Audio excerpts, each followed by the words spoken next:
আমার বন্ধুগণ, আমরা যখন মরে যাই, মরার পরে আমাদেরকে কবরের মধ্যে রাখা হয়।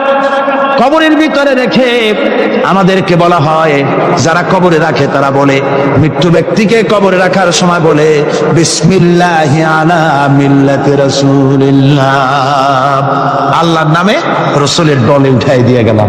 আল্লাহর নামে কার দলে উঠাইলো? রসুলের দলে। চিন্তা করেন ভাইরা, আল্লাহর নামে রসুলের দলে উঠাইলেন কারে? কারে উঠালেন?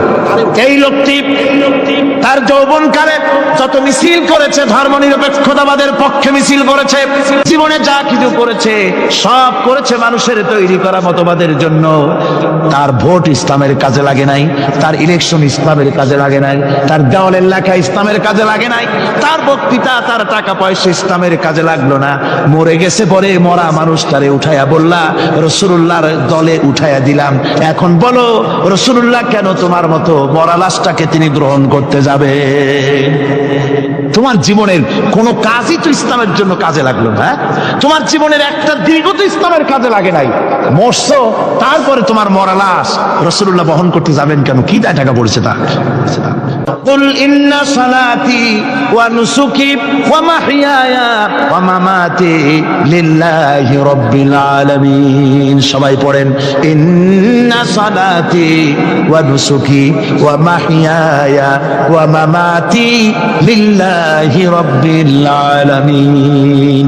আল্লাহ পাক বলেছেন, বলো আমার নামাজ, আমার হায়াত, আমার কুরবানি, আমার মওত সব আল্লাহর জন্য। কার জন্য? আল্লাহর জন্য। এই পৃথিবীর মুখে আমরা দেখতে পাই মানুষ তার বন্ধুদেরকেই দেয়, শুধু সরকার হোক আর সাধারণ মানুষ হোক, আপনজনদেরকে নিজের দলকেই বেশি দেয়। কথা ঠিক কিনা? নিজের দলের প্রতি, আত্মীয় স্বজনের প্রতি স্বজন প্রিয়তা মানুষের শরীরের ভিতরে রোগ হিসাবে কাজ করে, আর এভাবে করে নিজের দল আর আত্মীয় স্বজনকে বেশি করে সুযোগ সুবিধা দেয়। শত্রুকে কেউ দেয় না, শত্রুকে কেউ ডেকে ডেকে কোনো জিনিস দিতে চায় না বা দেয় না। আল্লাহ রাব্বুল আলামিন এমন রহমান, এমন দয়াবান, এমন মেহেরবান, যারা তার ইবাদত করে, যারা তাকে স্বীকার করে, আল্লাহ বলে তাকে যারা সেজদা দেয়, আল্লাহ পাক তাদেরকেও দেন। আর যারা আল্লাহকে অস্বীকার করে, আল্লাহ রাব্বুল আলামিনকে মানে না, তার গুণাবলী কি স্বীকার করে না, তার অস্তিত্ব স্বীকার করে না, তারপরেও আল্লাহ রাব্বুল আলামিন কোন নাফরমান বান্দাকেও রহমত থেকে বঞ্চিত করেন না। সে যেই হোক, বেনামাজি হোক, মুরতাদ হোক, নাস্তিক হোক, তারপরে আল্লাহর অনুগ্রহ থেকে সে বঞ্চিত থাকে না। কথা ঠিক কিনা? বরং এটাই আমরা দেখি, নামাজি, দিনদার, পরেজগার মানুষ তার বরং কম থাকে, সে বরং কম পায়।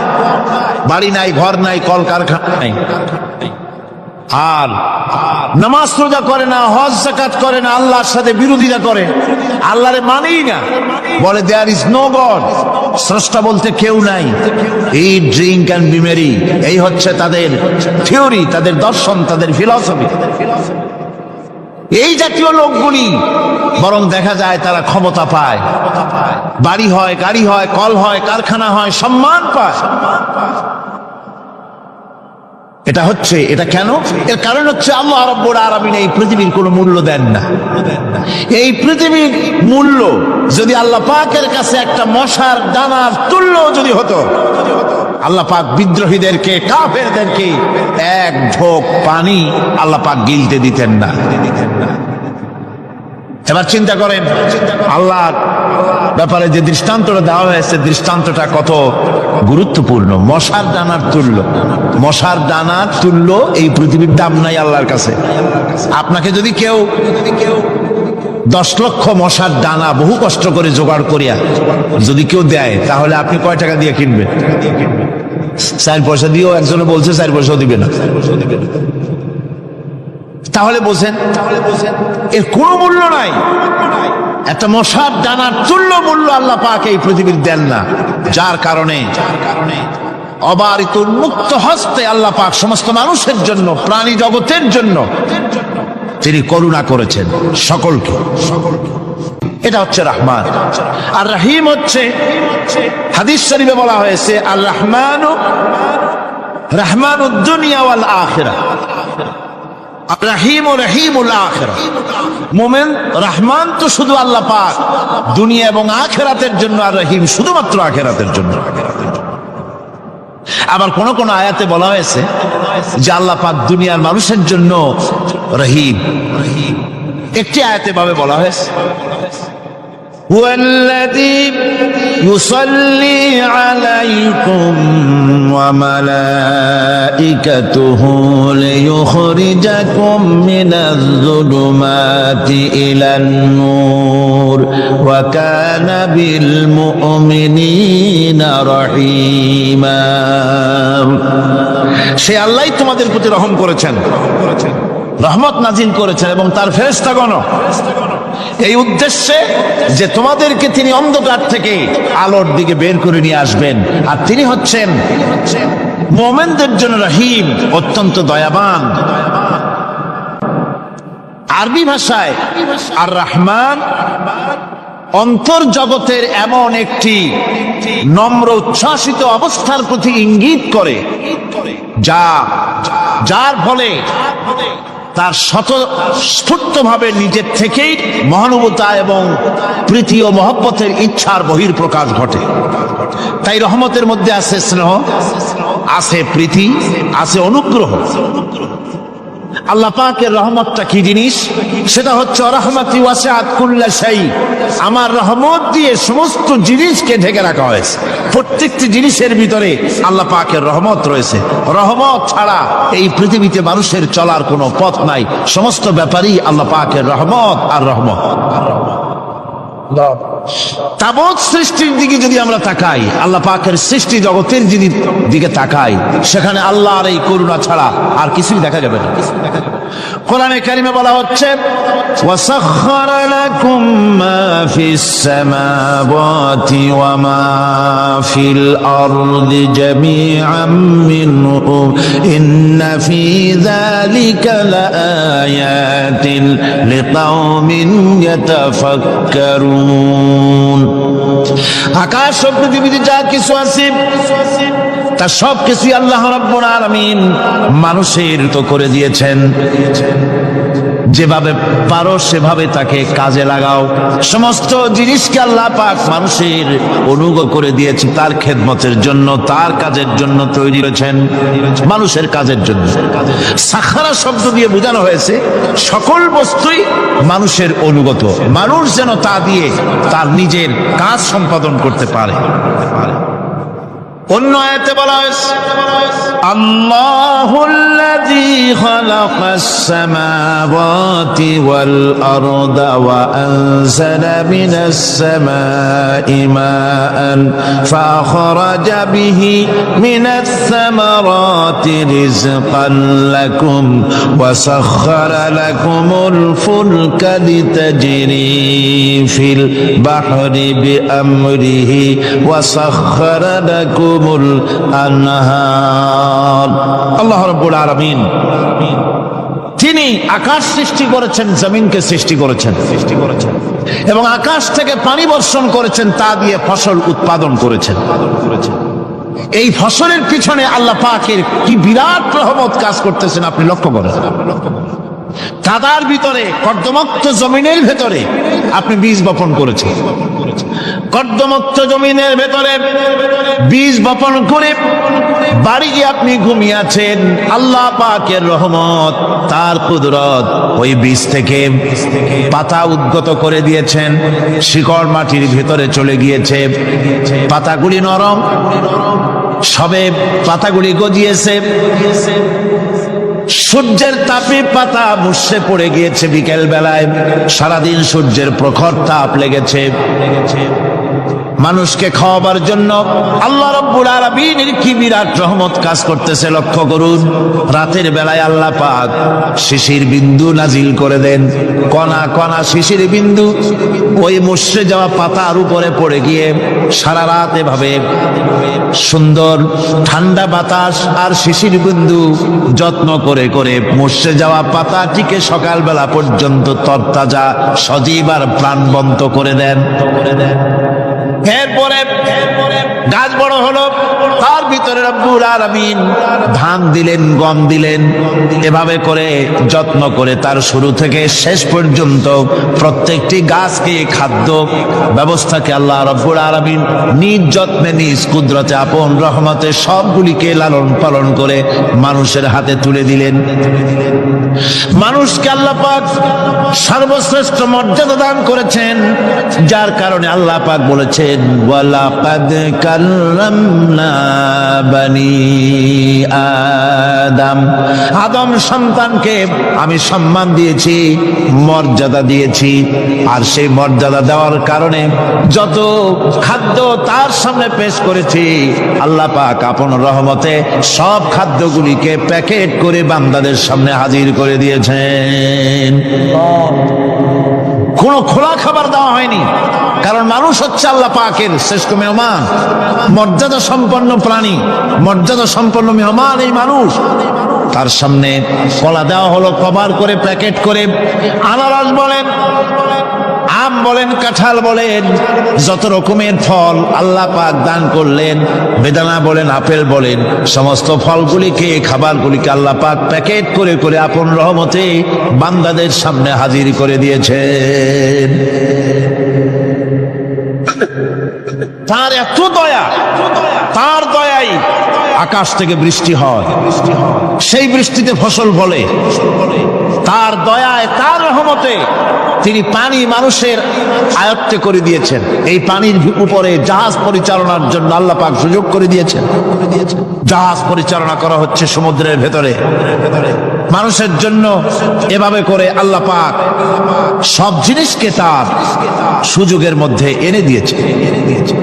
এরপরে আল্লাহ পাক বলছেন ওয়া আতাকুম মিন কুল্লি সালতুমুহু ওয়া ইন তাউদ্দু নি'মাতাল্লাহি লা তুহসুহা ইন্নাল ইনসানা লাযালুমুন কাফফার। আল্লাহ পাক বলেন তোমাদের প্রতি আল্লাহ পাকের দয়া, তার রহমত, তার করুণা এত বেশি, তোমাদের সকল চাহিদা তিনি পূরণ করেছেন, কোনো চাহিদা বাকি রাখেন নাই। আমাদের চাওয়ার আগে আমাদের যা কিছু প্রয়োজন আল্লাহ রাব্বুল আলামিন সব সাপ্লাই করেছেন। যেরকম সুবহানাল্লাহ। ওই আল্লাহ পাক বলেন ওয়া ইন তাউদ্দু নি'মাতাল্লাহি লা তুহসুহা।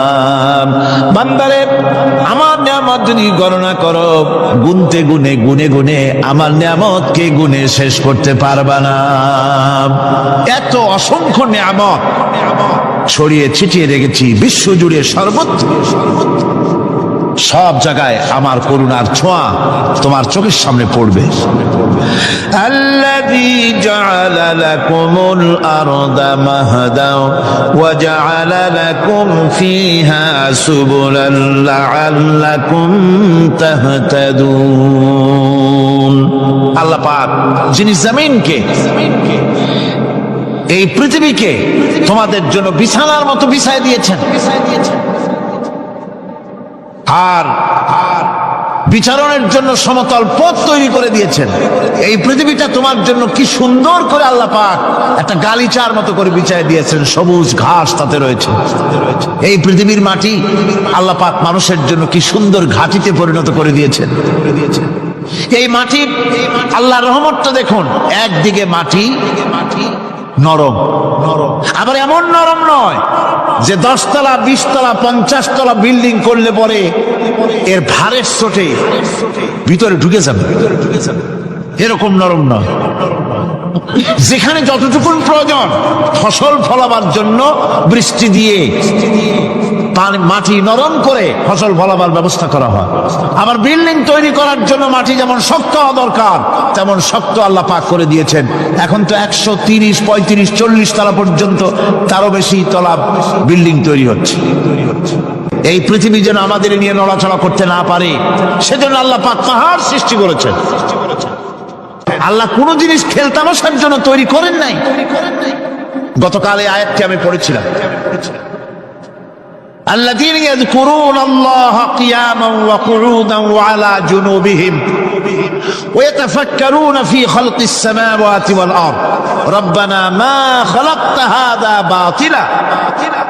নিরর্থক করে আল্লাহ পাক কোন জিনিসকে তৈরি করেন নাই।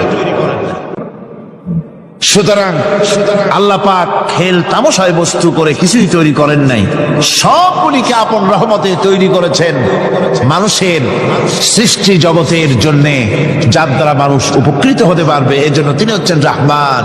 বলেন তিনি কি? রহমান। আল্লাহ রাব্বুল আলামিন জমিন সৃষ্টি করলেন, পাহাড় দিলেন, গাছপালা তরুলতা তৈরি করে দিলেন। এরপরে আল্লাহ পাক বলছেন, তাকিয়ে দেখো সমুদ্রের দিকে, ওয়া হুয়াল্লাযী সাখারাল বাহরা লিতাকুলু মিনহু লাহমান তারিয়ান ওয়া তাস্তাখরু মিনহু হিলিয়াতান তালবাসুনাহা। সমুদ্রের দিকে লক্ষ্য করে দেখো, এই সমুদ্রকে তোমাদের অনুগত করে দিয়েছি। এর মধ্যে রয়েছে তাজা মাছ মাংস রয়েছে, এর ভিতরে রয়েছে তোমাদের পরিধানের অলংকার আদির জন্য মূল্যবান সম্পদ রাখা হয়েছে সমুদ্রের মধ্যে। বিজ্ঞানীরা বলেছেন পৃথিবীর উপরিভাগে যা আছে মাটির তলায় তার থেকে অনেক বেশি বেশি মূল্যবান জিনিস আছে। আছে না মাটির তলায় মূল্যবান জিনিস? কি আছে? কি আছে? কি আছে? কি আছে? খনিজ দ্রব্য আছে, সোনা আছে, লোহা আছে, তেল আছে। তেল যে শুধু সৌদি আরবে, কুয়েতে আর কাতারে, বাংলাদেশে তেল নাই এটা ঠিক না। আমাদের দেশে তেল আছে। আল্লাহ তেল আমাদের দেশে দিয়েছেন, তবে অতটা না হলেও কিছুটা তো দিয়েছেন। আমাদের দেশে চা আছে, পাট আছে, আমার দেশেও তেল আছে। মাঝে মধ্যে তেলের কুয়া সিলেটের হরিপুর থেকে, বাখরাবাদ থেকে, ভোলা থেকে, বিভিন্ন জায়গা থেকে তেলের কুয়া বের করে দেখানো হয়। তেল আছে। যারা ক্ষমতাসীন, যারা সরকার, যারা দেশ চালাও, যদি আমারে সেজদা দাও, যদি নামাজি হও, কোরআনের সাথে বিরোধিতা যদি না করো, যদি কোরআন সুন্নাহর শাসন প্রতিষ্ঠা করো, এ ধরনের অসংখ্য তেল বের করে দেব। কিন্তু কিন্তু বারবার উমরা করে, হাতে তসবিহ ধারণ করে, মাথায় পট্টি বেঁধে যদি ইসলামের সাথে নাফরমানি করা হয়, তোমাদের তেল আল্লাহ পাক বের করে ছাড়বেন। আল্লাহ পাক বাহানা পছন্দ করেন না। এই জমিনে ফসল আছে, অসংখ্য ফসল আল্লাহ পাক দিয়েছেন, অসংখ্য খনিজ পদার্থ আল্লাহ পাক দান করেছেন। সেই খনিজ পদার্থগুলি আল্লাহ পাক, খনিজ দ্রব্যগুলি আল্লাহ পাক দিবেন মুমিনদের হাতে। কাদের হাতে দিবেন? আল্লাহ পাক বলেছেন, ওয়ালাউ আন্না আহলাল কুরা আমানু ওয়াত্তাকাউ লাফাতাহনা আলাইহিম বারাকাতিম মিনাস সামাই ওয়াল আরদ। দেশের লোকেরা, জনপদের লোকেরা যদি আমার উপর ঈমান আনে আর আমাকে ভয় করার নীতি যদি অবলম্বন করে চলে, তাহলে ওই দেশের মানুষের জন্য আকাশ আর জমিনের সব বরকতের দরজা আমি আল্লাহ খুলে দেব। নিয়ামতের অভাব নাই, যথেষ্ট নিয়ামত আল্লাহ পাকের আছে। এখন দেখুন আল্লাহ রাব্বুল আলামিন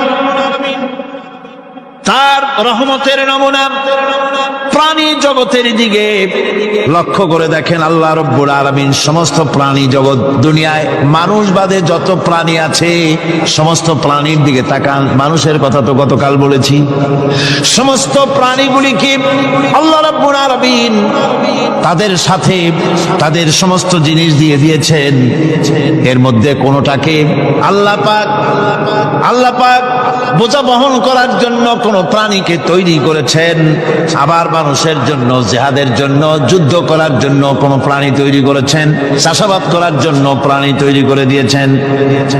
কোরআন বলছি ওয়াল আনআমা খালাকাহা লাকুম ফিহা দিফউন ওয়া মানাফিউ ওয়া মিনহা তাআকুলুন।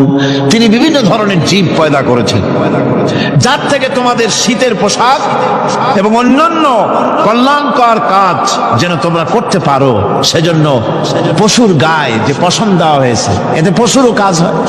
আবার এই পশমগুলি গ্রীষ্মকালে কেটে নিয়ে তাই দিয়ে মানুষের শীতবস্ত্র তৈরি করা হচ্ছে। আপনার গায়ের, আপনার গলার মাফলার, আপনার সোয়েটার, আপনার চাদর, আপনার কম্বল, এগুলি আল্লাহ পাক তৈরি করার জন্য দুনিয়ার যত প্রাণী তৈরি করেছেন, প্রাণীগুলির গায়ে, চতুষ্পদ জন্তুর গায়ে পশম দিয়ে, সেগুলি দিয়ে এগুলি তৈরি করার ব্যবস্থা করেছেন। আবার আল্লাহ রাব্বুল আলামিন বলেন ওয়ালাকুম ফিহা জামালুন হিনা তুরিহুনা ওয়া হিনা তাসরাহুন। যখন সেগুলি মাঠে সকাল বেলায় চড়তে নামে, আবার বিকেল বেলায় যখন পালবদ্ধ হয়ে বিকেল বেলায় যখন ঘরে ফেরে, তখন দেখার এক সৌন্দর্য এমন হয় যা সত্যি উপভোগ্য। লক্ষ্য করে দেখবেন, এগুলি শহরে কম দেখা যায়, গ্রাম্য অঞ্চলে মাঝে মধ্যে যাবেন, গ্রামের লোকই আপনারা অধিকাংশ এখানে আছেন, আপনারা দেখবেন সকাল বেলায় যখন পালে পালে গরু, ছাগল, মহিষ ইত্যাদি যেতে থাকে, সকাল বেলায় সূর্য যখন উঠে সেই সময় যখন এগুলি যেতে থাকে, তখন তার দেখার একটা দৃশ্য দারুণ লাগে। আবার যখন সন্ধ্যা বেলায় গোধূলি লগ্নে যখন সূর্য লাল হয়ে পশ্চিম দিগন্তে অস্তমিত হতে যায়, তখন শত শত গরু, ভেড়া, ছাগল পাল ধরে মাঠের মধ্য দিয়ে যখন বাড়ির দিকে রওনা করে, আল্লাহ পাক বলেন এই দৃশ্য অত্যন্ত উপভোগ্য। যারা সত্যি এগুলি দেখে, উপভোগ করে, তারা বুঝতে পারে যে আল্লাহ পাকের নিয়ামত সব দিকেই আল্লাহ পাক এভাবে ছড়িয়ে রেখেছে। এভাবে করে ওয়াতাহমিলু আসমালাকুম ইলা বালাদিন লাম তাকুনু বালিগিহিম ইল্লা বিশাক্কিল আনফুস। আল্লাহ পাক বলেন এভাবে করে আমি জন্তু, জীব তৈরি করেছি, যারা তোমাদের বোঝাগুলি এক শহর থেকে আর এক শহরে, এক গ্রাম থেকে আর এক গ্রামে বোঝাগুলি বহন করে নিয়ে যায়। এভাবে যদি আমি চতুষ্পদ জন্তু তৈরি না করতাম, তোমরা নিজেরা ঘাড়ে করে, পিঠে করে এ বোঝাগুলি বহন করা বড়ই কষ্টসাধ্য হয়ে যেত। উটের পিঠে করে, গাধার পিঠে করে, গরু গাড়ি বানায়া, হাতির পিঠে করে, কত বিরাট বিরাট বোঝা, টনকে টন বোঝা এভাবে পশু দিয়ে টেনে নেওয়া হয়। আল্লাহ পাক বলছেন এগুলি আমার রহমত। এরপরে এই পশুর ভিতরে হালাল গোশত তৈরি করে তোমার খাবারের ব্যবস্থা করেছি।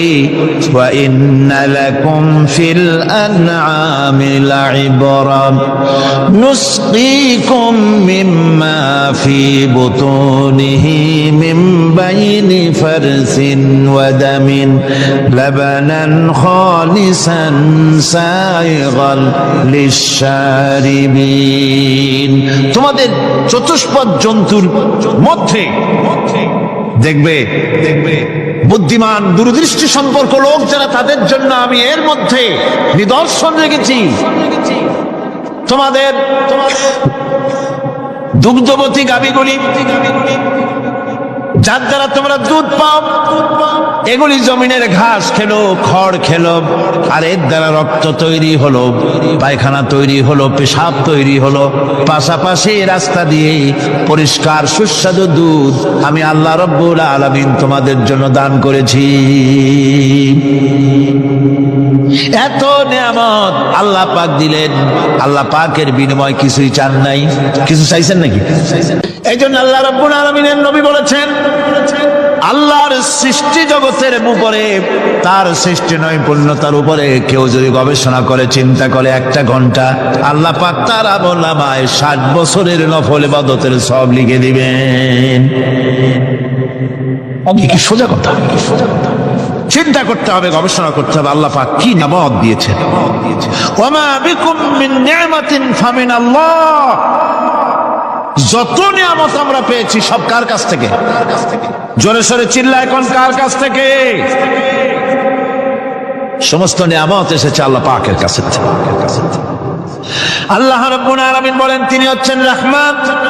ওয়াল্লাহু জাআলা লাকুম মিন বুয়ুতিকুম সাকানান ওয়া জাআলা লাকুম মিন জুলুদিল আনআমি বুয়ুতা।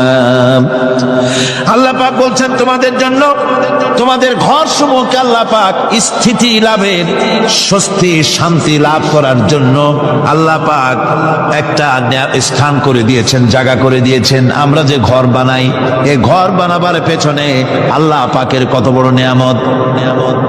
ঘর একটা বানাতে হলে খুঁটি লাগবে। খুঁটি কোত্থেকে আসছে? বলেন কোত্থেকে? গাছের থেকে খুঁটি পেয়েছেন। কিসের থেকে পেয়েছেন? গাছটা। শুধু খুঁটিতে ঘর হবে না, এরপরে খুঁটি হয়ে গেল, চাল লাগবে। চাল দেবেন কি দিয়ে? খড় দিয়া দেন, টিন দিয়া দেন, টালি দিয়া দেন, যা দিয়া দিবেন সেটা হচ্ছে কার? জোরে কর। শুধু খুঁটি আর চাল হলে হবে না, বেড়া লাগবে, দরজা লাগবে, জানালা লাগবে, যা কিছু দরকার। আল্লাহ বলেন তোমার এই শান্তির ঘরটার পেছনে আমার নিয়ামত, আমার রহমত কাজ করেছে। আবার শীত প্রধান দেশে যেখানে বিল্ডিং এও কাজ হবে না, যেখানে ঘর বানাতে হলে কাঠ খড়ির ঘর দিয়েও কাজ হবে না, এত প্রচন্ড শীত, সেইখানে আল্লাহ পাক পশুর চামড়া দিয়া ঘর বানাবার জন্য মানুষের মাথায় আল্লাহ পাক বুদ্ধি দান করে দিয়েছেন। আল্লাহ পাক বলছেন জুলুদিল আনআমি বুয়ুতা, চামড়া দিয়ে ঘর তৈরি করা হয়। এস্কিমোরা করে, দেখে আসবেন, চামড়া দিয়ে ঘর তৈরি করা হয়। আল্লাহ পাক এই পশু দিয়ে মানুষের এত উপকার করছেন। তিনি রহমান। এই রহমত থেকে পৃথিবীর কেউ বঞ্চিত নয়। সমস্ত প্রাণী সমূহকে আল্লাহ পাক এই বিরাট নিয়ামত দান করেছেন। একটি মানুষ যতই সংকীর্ণ হোক, অসভ্য জীবন যাপন করুক, ইলিটারেট হোক, মূর্খ হোক, লেখাপড়া কিচ্ছু জানে না, একটা পর্ণ কুটিরের ভিতর এক কৃষক বাস করে, সেও যদি চিন্তা করে তাহলে অন্তত এতটুকু উপলব্ধি তার আসবে যে সে অসুখ হলে পরে তার আশেপাশে লতা গুল্ম, গাছের শিকড় বেটে খেলে পরে তার অসুখ ভালো হয়ে যায়। ঠিক কিনা? এখন তো অসুখ ভালো হওয়ার জন্য কোনো অসুবিধা নাই, কোনো সমস্যা নয়। পত্রিকার ভিতরে অ্যাডভার্টাইজ আসতেছে, স্ট্যাম্পের উপরে লিখে দেব আখিরি লেখা, বিশ্বব্যাপী চ্যালেঞ্জ। মেয়ে লোকও চ্যালেঞ্জ দিতেছে, পুরুষও দিতেছে, পাগলও দিচ্ছে, ছাগলও দিচ্ছে, সবাই মিলে চ্যালেঞ্জ করছে। পত্রিকাগুলি পয়সার লোভে আবার এগুলি ছাপতেছে। সব রকমের রোগ, অসুখ, সব রকমের ওষুধ তারা দিতে পারবে। তেইশ যদি হয় তো খামাখা আমাদের মেডিকেল কলেজ রাইখা লাভ কি? বিজ্ঞাপন দিয়া যদি ওষুধ বিক্রি করা হয়, কেমন গভর্নমেন্ট আমি বুঝি না। এই পাগল ছাগলের বিজ্ঞাপনগুলি ছাপা হয় পত্রিকায়, লোকেরা বিভ্রান্ত হয়, লোকেরা বোঝে না। তাদের কাছে গেলেই মুখ দেখেই বলে দেবো এরকম আসতেছে, পাগলের মতো চেহারা, মুখ দেখেই বলে দেবে শেষ দর্শন। আর দর্শন জিন্দিগিরি করা লাগবে না।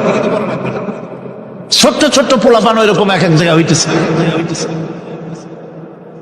খুলনা জেলার দাখপ এলাকায় একবার শোনা গেল সেখানে ছাগলে পানি পড়ে দেয়,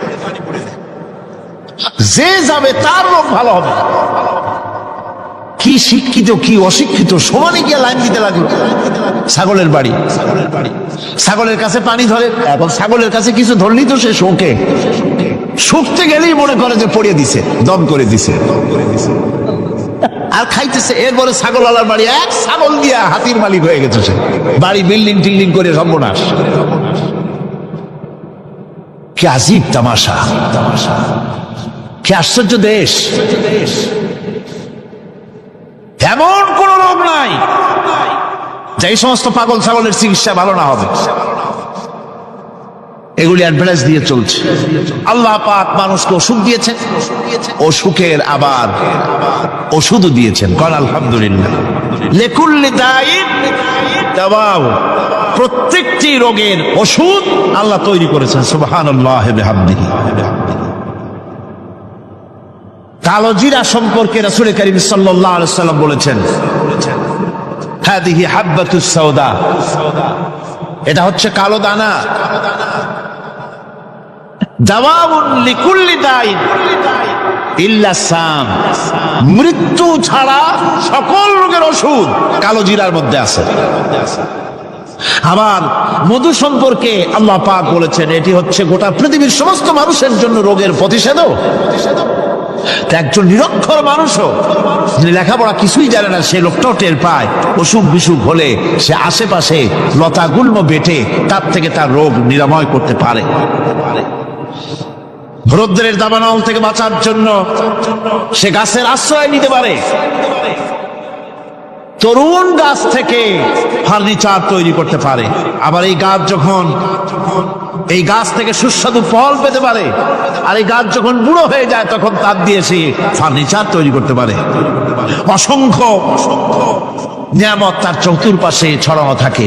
একটা নিরক্ষর মূর্খ ব্যক্তিও যদি চিন্তা করে তাহলে আল্লাহর রহমত সম্পর্কে জানতে তার মোটেই কষ্ট হওয়ার কথা নয়।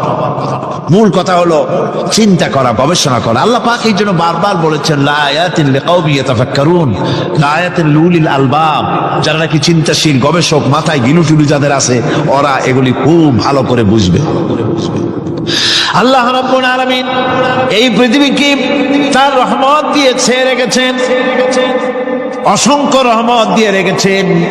আর তার রহমত সৌন্দর্য বিবর্জিত নয়, তার রহমত দিয়েই সব সুন্দর হয়ে সাজিয়ে গুছিয়ে আল্লাহ পাক তৈরি করেছেন। আকাশটাকে সাজিয়েছেন কোরআনে, খালকিস সামাওয়াতি ওয়াল আরদি ওয়াখতিলাফিল লাইলি ওয়ান নাহার লাআয়াতিন লিউলিল আলবাব।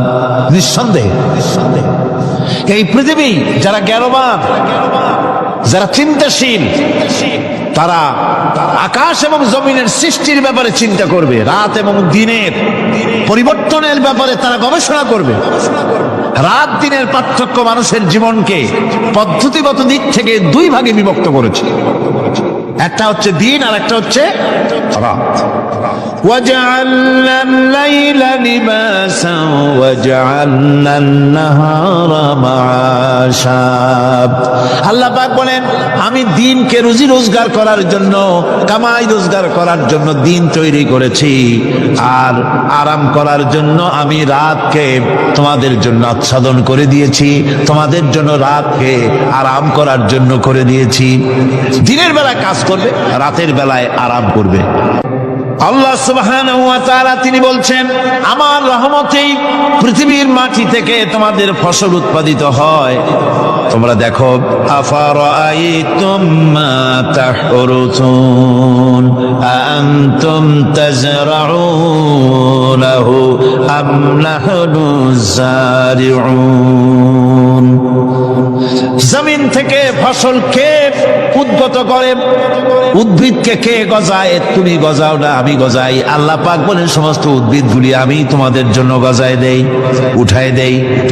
এরপরে যখন ফসল হয়, ফসল পাকা দেখে মানুষ তখন মোষে তেল মাখে, ফুর্তি করে, আনন্দ করে। আল্লাহ পাক বলেন, দেখো, লাউ নাশাউ জাআলনাহু হুতামান ফাযালতুম তাফাক্কাহুন। যদি আমি ইচ্ছে করি তাহলে তোমার ফসলকে আমি কুটায় পরিণত করে দিতে পারি। তখন তো তুমি নিজের কপালে করাঘাত করবে আর বলবে, আরে মাহরুম হয়ে গেলাম, বঞ্চিত হয়ে গেলাম। আল্লাহ যদি ইচ্ছে করেন তাহলে ফসলগুলিকে আল্লাহ পাক তুষে পরিণত করে দিতে পারেন না? সিটায় পরিণত করে দিতে পারেন না? অবশ্যই। সেই জন্য আল্লাহ পাক বলছেন, যেগুলি সব আমার ক্ষমতা, আমি আপন নিয়ামতে, আপন বরকতে, রহমান নামের কারণে আমি তোমাদের সব আমি গুছিয়ে দিচ্ছি। আল্লাহ পাক ফসলের জন্য, আপনার জমিনের ফসলের জন্য আল্লাহ পাক বিনা পয়সায় সারের ব্যবস্থা করে দিয়েছেন। জোরে কোন সুবহানাল্লাহ। সেই সারটা হচ্ছে কি? ওয়া মিন আয়াতিহি আইয়ুরিকুমুল বারকা খাউফান ওয়া তামাআ ওয়া ইউনাজ্জিলু মিনাস সামাই মা। আল্লাহ পাক বলেন, আমি আমার নিদর্শনাবলীর ভিতরে এটা হচ্ছে নিদর্শন যে আকাশে বিদ্যুৎ চমকায়, মেঘের গর্জন আর বিদ্যুতের চমক, এই সবগুলি আমার নিদর্শন। বৃষ্টির পানির সাথে এগুলি এসে জমিনের ফসলকে বৃদ্ধি করে দেয়। জোরে বলেন সুবহানাল্লাহ। এই যে বিজ্ঞানের আবিষ্কার হচ্ছে, বিজ্ঞানের আবিষ্কার যত বাড়বে কোরআন বোঝা তত সহজ হবে। সুবহানাল্লাহ। নবীজি কোরআন তেলাওয়াত করছেন আর অমুসলিমরা ইসলাম কবুল করে চলছে। কাফেরেরা সচেতন হয়ে গেল, আমাদের লোকগুলি তো আর ধরে রাখতে পারবো না, সব তো মোহাম্মদ সাল্লাল্লাহু আলাইহি ওয়াসাল্লামের পিছনে লাইন লাগাইছে। তখন তারা হযরত ওমরকে লাগিয়ে দিল যে এই লোকটাকে যেখানে পাওয়া যায় সেখানে মারো। হযরত ওমর রাদিয়াল্লাহু তাআলা আনহু তখন জাহিল, তিনি কাফের ছিলেন, মারার জন্য নেমে গেলেন। কোথায় পাওয়া যায় খুঁজতে খুঁজতে জানা গেল যে তিনি মসজিদে হারামে নামাজ পড়ছেন। পেছনে গিয়ে ওমর দাঁড়িয়েছেন, অপেক্ষা করছেন যে ঠিক আছে নামাজ পড়তেছে, নামাজ পড়াটা শেষ হোক, তারপরে আচ্ছা তবে দেখব। নবী করিম সাল্লাল্লাহু আলাইহি ওয়াসাল্লাম নামাজের মধ্যে তেলাওয়াত করতেছেন জোরে জোরে। এখন আপনারা বুঝুন, এ কোরআন শরীফ হচ্ছে আল্লাহ, তেলাওয়াত করছেন যার উপরে নাজিল হয়েছে তিনি। এখন শুনতে কত মজা হচ্ছে। হযরত ওমর তিনি বলছেন যে আমি মনে মনে ভাবলাম যে মুহাম্মদ সাল্লাল্লাহু আলাইহি সাল্লামকে এই সব কথা জেনে শিখায়। উনি তো কোনো স্কুল কলেজে যায় নাই, মাদ্রাসায় যায়নি, কই পান এত সুন্দর সুন্দর কথা, নিশ্চয়ই জেনে শিখাচ্ছে। হযরত ওমর বলেন, আমি যখন মনে করছি নবীজিকে মুহাম্মদ সাল্লাল্লাহু আলাইহি সাল্লামকে জেনে কথাগুলি শিখিয়েছে, অমনি তিনি নামাজের ভিতরে তেলাওয়াত করলেন, ইন্নাহু লাকাউলু রাসূলিন কারীম। এটি একটি মহান বার্তাবাহকের বর্ণনা। হযরত ওমর চিন্তা করলেন, সর্বনাশ, আমি মনে মনে চিন্তা করছি জেনের কথা, আর উনি জবাবে বললেন না, জেনের কথা না, এটা সম্মানিত বার্তাবাহক, তিনি বর্ণনা করেছেন। হযরত ওমর বলেন, আমি মনে মনে ভাবলাম জেন যদি না শিখিয়ে থাকে তাহলে তলে তলে কোন ফাঁকে যেন মুহাম্মদ সাল্লাল্লাহু আলাইহি সাল্লাম কবি হয়ে গেছেন, কারণ এত সুন্দর মিলিয়ে মিলিয়ে কথা তো আর শুনি নাই কখনো। হযরত ওমর বলেন, আমি যখন ভাবলাম তিনি কবি হয়ে গেছেন, অমনি তিনি নামাজের ভিতরে আমার এ কথার প্রতিবাদ করলেন। তিনি পড়লেন, ওয়ামা হুয়া বিকাউলি শাইরিন কালিলাম মা তুমিনুন। না না না, এটা কোনো কবির কথা নয়, তোমরা খুব কমই বিশ্বাস স্থাপন করো। হযরত ওমর বলছেন, কি সাংঘাতিক কথা। চিন্তা করলাম জেনের কথা কয় না, জেনের কথা না, চিন্তা করলাম কবির কথা মনে মনে, আর উনি প্রকাশ্যে জবাব দিচ্ছেন যে কবির কথা না। তাহলে তো শুধু কবি, উনি কবি হন নাই, উনি গণকও হয়েছে, তা না হলে আমার মনের কথা বোঝে কেমনে? হযরত ওমর বলেন, আমি যখন মনে মনে চিন্তা করলাম তিনি গণক হয়েছেন, অমনি নামাজের ভিতরে তিনি আমার এই কথারও জবাব দিয়ে দিলেন। তিনি পড়লেন, ওয়ালা বিকাউলি কাহিনিন কালিলাম মা তাযাক্কারুন। না, এটা কোনো গণকের কথা নয়। সুবহানাল্লাহ। তোমরা খুব কমই উপদেশ গ্রহণ করে থাকো। হযরত ওমর বলছেন, এবার আমার পায়ের তলা থেকে যেন মাটি খসে যাচ্ছে। কি আশ্চর্য কথা, যা মনে চিন্তা করি তার জবাব আসে নামাজ থেকে। এটা জেনের কথা না, এটা কবির কথা না, এটা গণকের কথা না, তবে এটা কি? বিরাট এক জিজ্ঞাসাবোধক চিহ্ন আমার সামনে ঘুরপাক খাচ্ছে, তবে এটা কি? হযরত ওমর বলেন, আমি যখনই চিন্তা করলাম তবে এটা কি, অমনি রাসূল নামাজের ভিতরে আমার সে কথার জবাব দিয়ে দিলেন। তিনি পড়লেন, তানজিলুম মির রাব্বিল আলামিন। এটি হচ্ছে আল্লাহ রাব্বুল আলামিনের নাজিলকৃত কিতাব। হযরত ওমর বলছেন, আমার মনে হচ্ছিল যে ইসলাম তার সব শক্তি নিয়ে তার শেকড় শুদ্ধ আমার কলিজার মধ্যে গেড়ে বসতেছে। কোরআন এক বৈপ্লবিক পরিবর্তন এনেছিল তদানীন্তন সমাজের মধ্যে। যারা চোর ছিল, ডাকাত ছিল, রাসূলুল্লাহ মেসমেরিজম করেন নাই, জাতিকে হিপনোটাইজ করেননি। গোটা জাতি চোর, ডাকাত, জেনাকার, বদমাশ, সন্ত্রাসী, সুদখোর, গোটা জাতির মধ্যে একটি বিরাট পরিবর্তন এসে গেল। যারা ছিল চোর, যারা ছিল ডাকাত, তারা মানুষের সম্পদের পাহারাদার হয়ে গেল। সুবহানাল্লাহ বলবেন না? যারা নারীর সতীত্বের জম ছিল, তারা নারীর সতীত্বের সংরক্ষণকারী হয়ে গেল। যারা যারা সুদভিত্তিক অর্থনীতি দিয়ে গোটা সমাজের সম্পদকে কক্ষিগত করেছিল, তারা কোরআনের সংস্পর্শে এসে সারা জীবনের সঞ্চিত সব সম্পদ অবারিত উন্মুক্ত হস্তে গরিব জনসাধারণের জন্য দুহাতে বিলায় দিতে লাগলো। এই যে বিরাট পরিবর্তন আসলো, সেই পরিবর্তন আনার পেছনে কাজ করেছে যে কিতাবখানা, সেই কিতাবের নাম কোরআন। বলেন জোরে, কোরআন। এই কোরআন শরীফকে আল্লাহ তাআলা হেফাজত করার দায়িত্ব নিয়েছেন। বেদ বলেন, বাইবেল বলেন, সমস্ত ধর্মীয় পুস্তকগুলি উল্টাপাল্টা হয়ে গিয়েছে, কোনোটার অরিজিনালিটি নাই।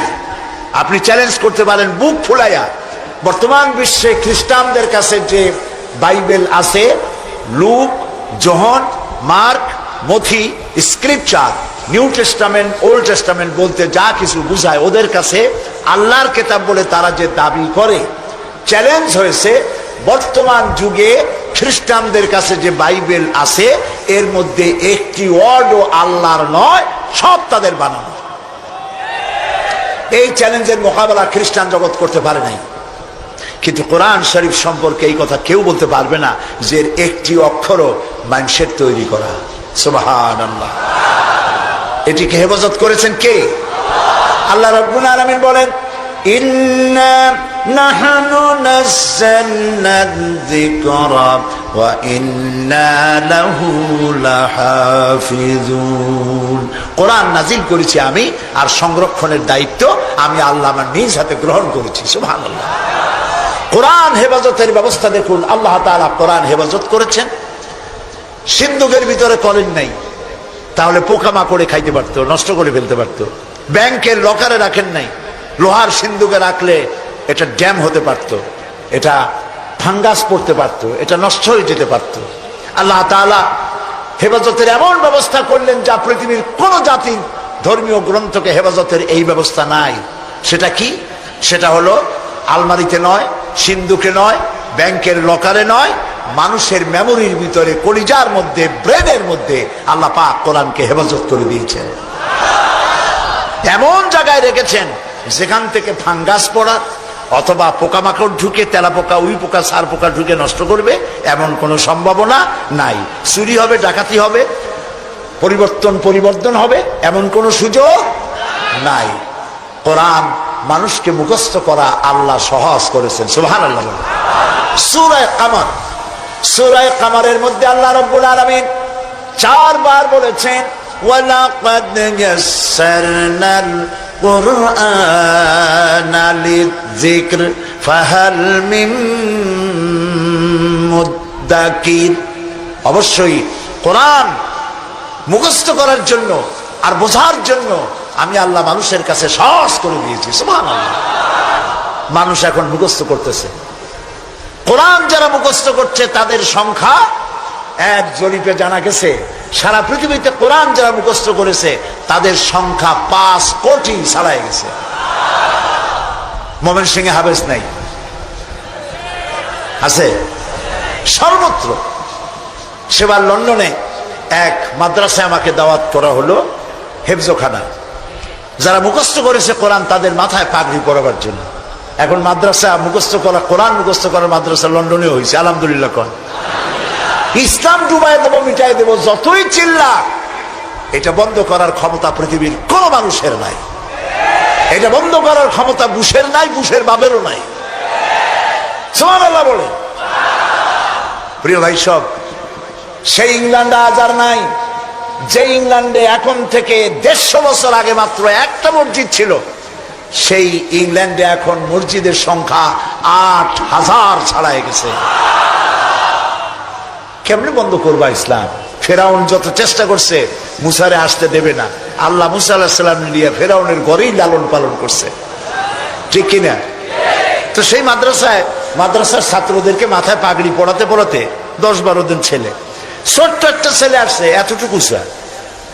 আমি জিজ্ঞেস করলাম এ কি? আমি মনে করছি সে বোধহয় আন্দাজে আসছে পাগড়ি নেওয়ার জন্য। তাই বললাম এ কি?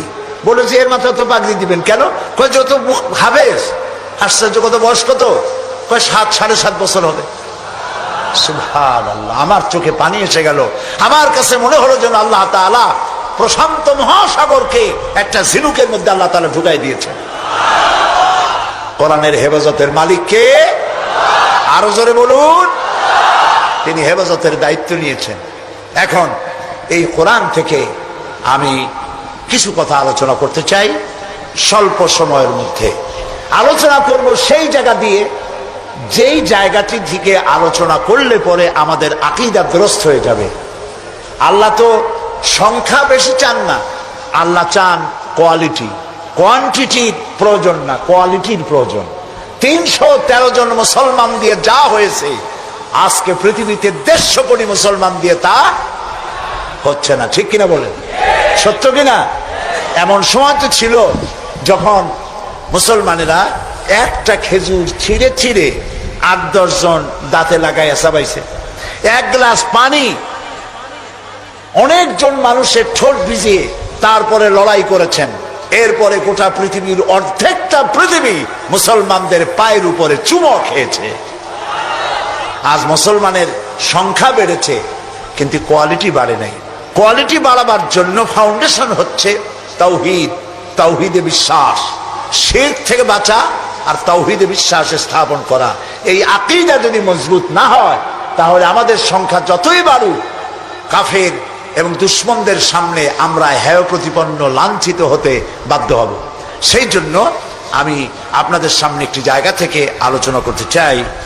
তার আগে শয়তানের ওয়াসওয়াসা থেকে পানাহ চেয়ে নিতে হবে, কারণ শয়তান চায় না যে আমরা আল্লাহর কথা শুনি। শয়তান কি চায়? সেই জন্য আল্লাহ তাআলা বলেছেন কোরআন তেলাওয়াতের সময় শয়তানের ওয়াসওয়াসা থেকে আমার কাছে পানাহ চেয়ে নিও।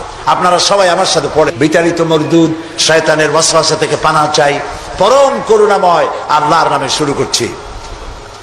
সূরা লুকমান, 2য় রুকু।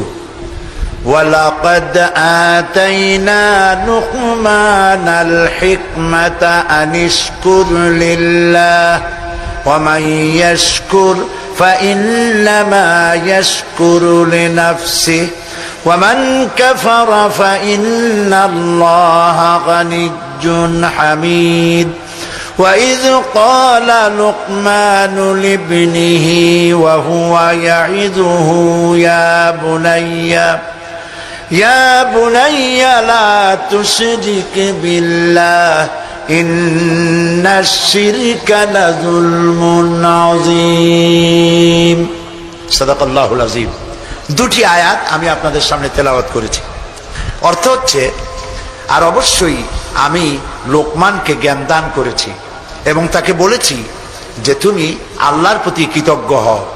ওয়া ইয়াশকুর ফাইন্নামা ইয়াশকুরু লিনাফসি, আর যে ব্যক্তি কৃতজ্ঞ হয় সে তার নিজের জন্যই কৃতজ্ঞতা প্রকাশ করে।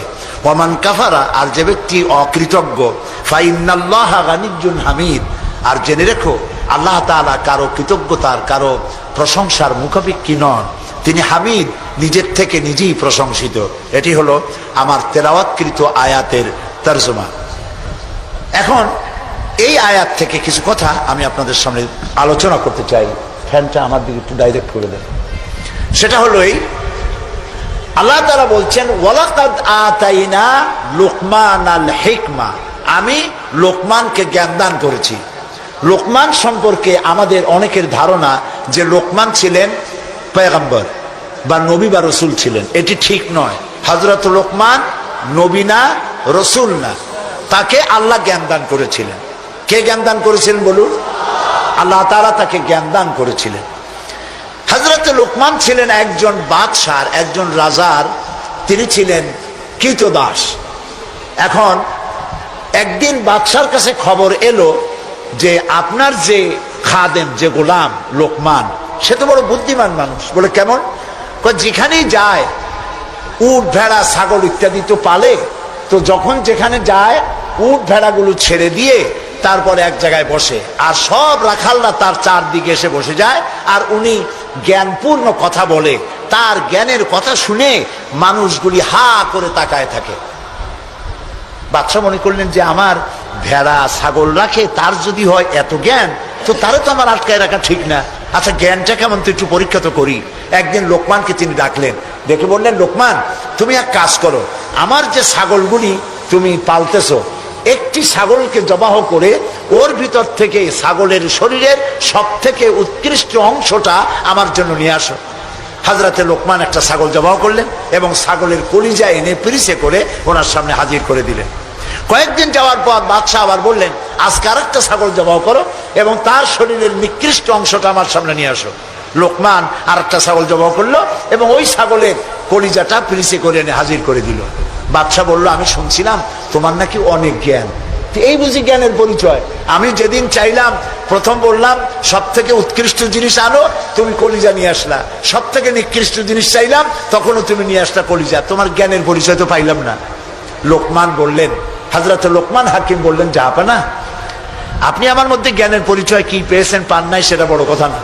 বড় কথা হলো এই, শুধু মানুষ না, প্রত্যেক প্রাণীর মধ্যেই আল্লাহ তাআলা একটা জিনিস দিয়েছেন। সেই জিনিসটা যদি ভালো হয় তাহলে প্রাণীটা ভালো। অর্থাৎ মানুষের মধ্যে, প্রাণীর মধ্যে ভালো যদি কোনো জিনিস থাকে তার নাম দিল, তার নাম কলিজা। আর খারাপ যদি কোনো জিনিস থাকে তার নাম দিল, তার নাম কলিজা। এখন লক্ষ্য করুন, লোকমান যে কথা বললেন 1000 বছর আগে, নবী করিম সাল্লাল্লাহু আলাইহি সাল্লাম 1000 বছর পরে পৃথিবীতে এসে সেই একই কথাই বললেন, একই কথাই বললেন। রাসূল কি বললেন? আল্লাহর নবী বললেন, ইন্না ফিল জাসাদে মুদগাতান, মানুষের শরীরের মধ্যে এক টুকরা গোশত আছে, গোশত টুকরা ভালো, গোটা শরীর ভালো, গোশত টুকরা খারাপ, গোটা শরীর খারাপ। আলা ওয়াহিয়াল কালব, সেটা হলো হৃৎপিণ্ড, সেটা হলো কলিজা। তাহলে লোকমান যে জ্ঞান পাইছিলেন, যে জ্ঞানের দ্বারা তিনি এই কথা বললেন, সেই জ্ঞানটা কার ছিল? বলেন কার?